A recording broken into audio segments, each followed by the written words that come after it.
पिछले हफ्ते Indian stock market की 10 सबसे बड़ी खबरें क्या रही है, आइए जानते हैं।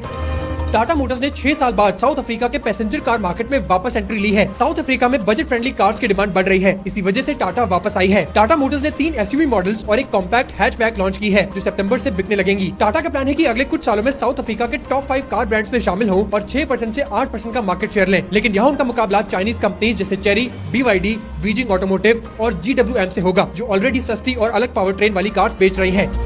वेदांता के शेयर्स लगभग 3% गिर गए, क्योंकि कंपनी के डीमर्जर प्लान को लेकर काफी प्रॉब्लम सामने आई है। NCLT ने डीमर्जर प्लान की हियरिंग 17 सितंबर तक डिले कर दी है, क्योंकि सेंट्रल गवर्नमेंट ने इस पर ऑब्जेक्शन उठाया है। गवर्नमेंट का कहना है कि वेदांता ने कुछ इंपॉर्टेंट डिटेल छुपाई है, रेवेन्यू को ज्यादा दिखाया है और लायबिलिटीज छुपाई है, जो ड्यूज की रिकवरी को अफेक्ट कर सकती है। सेबी ने वेदांता को वार्निंग दी है, क्योंकि कंपनी ने NOC मिलने के बाद अपने डीमर्जर प्लान में चेंजेस किए, जो रूल्स के खिलाफ है।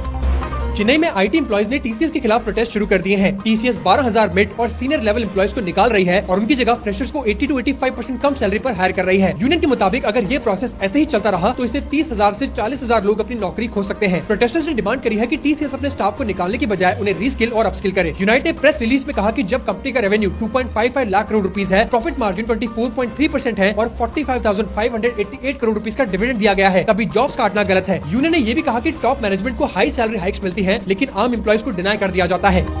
ओला इलेक्ट्रिक के शेयर्स ने 2 दिन में लगभग 25% की तेज रैली दिखाई है। 19 अगस्त को 8.8% बढ़ने के बाद 20 अगस्त को स्टॉक 14.5% चढ़कर 51.33 रुपीज पर शेयर तक चले गया था। ये रिकवरी तब हुई जब इन्वेस्टर्स GST रिफॉर्म्स और EV मार्केट की ग्रोथ को लेकर ऑप्टिमिस्टिक थे, लेकिन अभी कंपनी के फाइनेंशियल्स वीक हैं। कंपनी ने जून क्वार्टर में 428 करोड़ रुपए का नेट लॉस रिपोर्ट किया है और रेवेन्यू आधा होकर 828 करोड़ रुपए पर आ गया है। 2025 में ओला इलेक्ट्रिक के शेयर्स पहले ही 41% गिर चुके हैं और पिछले एक साल में 63% डाउन है। अब एनालिस्ट का कहना है कि स्टॉक ने 39 रुपीज पर स्ट्रॉन्ग सपोर्ट बनाया है। अगर ये 46 रुपीज के ऊपर टिकता है तो अगले टारगेट्स 52.5 रुपीज और 57 रुपीज तक जा सकते हैं।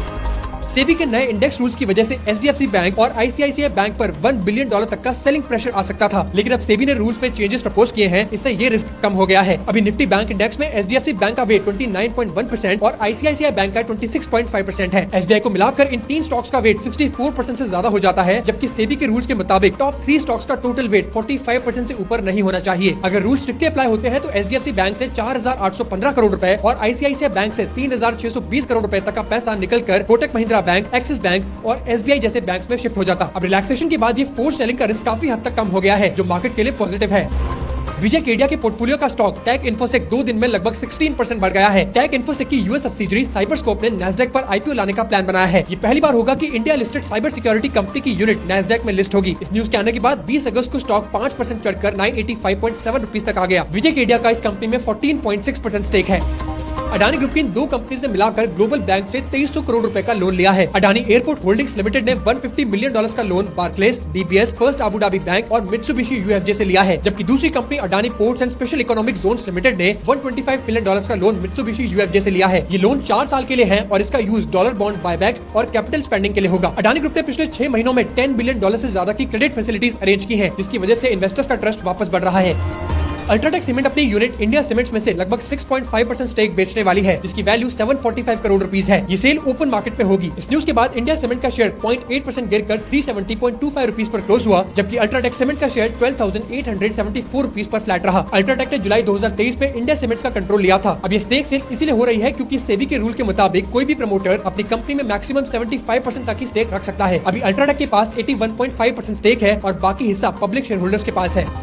सरकार ने HAL को 62,000 करोड़ रुपए का ऑर्डर दिया है। इस न्यूज के आते ही शेयर्स 3% से ज्यादा बढ़ गए। इस ऑर्डर के अंडर इंडियन एयरफोर्स के लिए 97 LCM MK-1A फाइटर जेट्स खरीदे जाएंगे। इससे पहले फरवरी 2021 में HAL को 83 जेट्स के लिए 48,000 करोड़ रुपीस का ऑर्डर मिला था, जिसमें पहला जेट अक्टूबर में डिलीवर होने की उम्मीद है। ये नए जेट्स MiG-21 एयरक्राफ्ट की जगह लेंगे, जो सितंबर में रिटायर हो रहे हैं। HAL हर साल बेंगलुरु प्लांट में 16 जेट्स बनाता है और नासिक प्लांट के जुड़ने से कैपेसिटी 24 जेट्स पर ईयर हो जाएगी। पिछले 6 महीने में HAL के शेयर्स 35% बढ़े हैं। अभी शेयर 4,533 रुपए पर ट्रेड कर रहा है। UBS ने HAL का टारगेट प्राइस 4,900 रुपए कर दिया है, यानी लगभग शेयर 10% और ऊपर जा सकता है।